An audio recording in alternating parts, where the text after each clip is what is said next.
Ip sa politika at hindi dapat nag-iipitan. O sir, nagsusumbong ako sa iyo. Kung hindi ako magsumbong sa iyo, magsusumbong ako sa Tulfo. O. Pero, hindi kay Erwin at hindi kay Rafi. Doon ako kay Ben magsusumbong kasi si Ben walang kontrata sa gobyerno eh. 'Di ba? Walang tinatago eh, walang ano, 'di ba? I'm not close to Mon Tulfo. I'm one of his punching bags, even during the time of Duterte time. Pero si Mon, wala rin kontrata sa gobyerno, sa pag-alam ko. So I respect him. Even if he's not in favor of what I'm doing, kahit tinitira niya ako. I also respect Ben, nakikita-kita ko, di ba?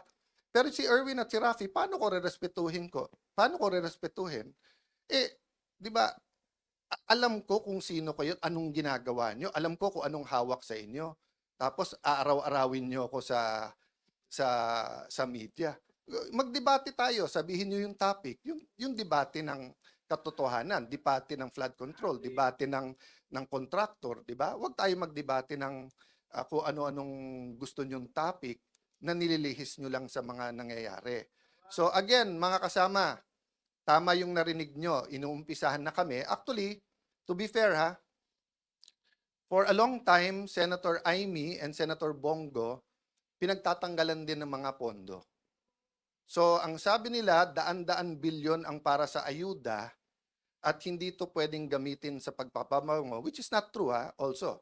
Nung simula nung nagkaroon ng oil crisis, nung simula nung Israel, open na silang may picture, may pangalan sa pagdidistribute eh. Pero okay lang kasi at least nakukuha ng tao. So don't get me wrong ha. As long as yung mga pasyente na asikaso, it doesn't have to pass through my office. Ang problema, pumunta sa opisina nila, sila nagsasabi, pumunta ka sa congressman, senador. Pagpunta naman nila sa congressman, senador, ay dito sa congressman na to kasi kakampi ng Malacanang. Dito kakampi, di ba? So, let me address myself to Senator Win because paulit-ulit siya nung siya ang chairman ng Committee on Finance. Sabi niya, walang politika sa pondong to. And I believe him. I believe him. When he was chairman of finance, sabi niya, walang politika, pare-pareho to. At yung amounts natin bilang mga senador, walang lalamang, pare-pareho tayo. O, Senator Win, you're now the Senate President. May DOH Secretary ka, namumuliti ka. O, the ball is in your hands, di ba? Pero papayag ba tayo? Sa atin, ano ba ang isang weekend? Pero yung may sakit na hindi matuloy yung CT scan niya, hindi matuloy yung MRI niya, hindi matuloy yung dialysis niya, that can be fatal. 'Di ba? So, sasabihin nyo kami namumulitika, yun ang ginagawa nyo. So, sorry, mapupunta tayo sa politika because we have to fight the daily battles. But my point is strategy versus tactics. Daily battles versus the war. The war is really for the kind of Philippines we want. 'Di ba? And yun ang last ko sasabihin, we have to articulate that. We have to articulate. So yung mga men and women of God na nandito ngayon na you will be speaking on those topics, pasensya na po kayo kung napunta ako sa daily battles. But that's what we're facing.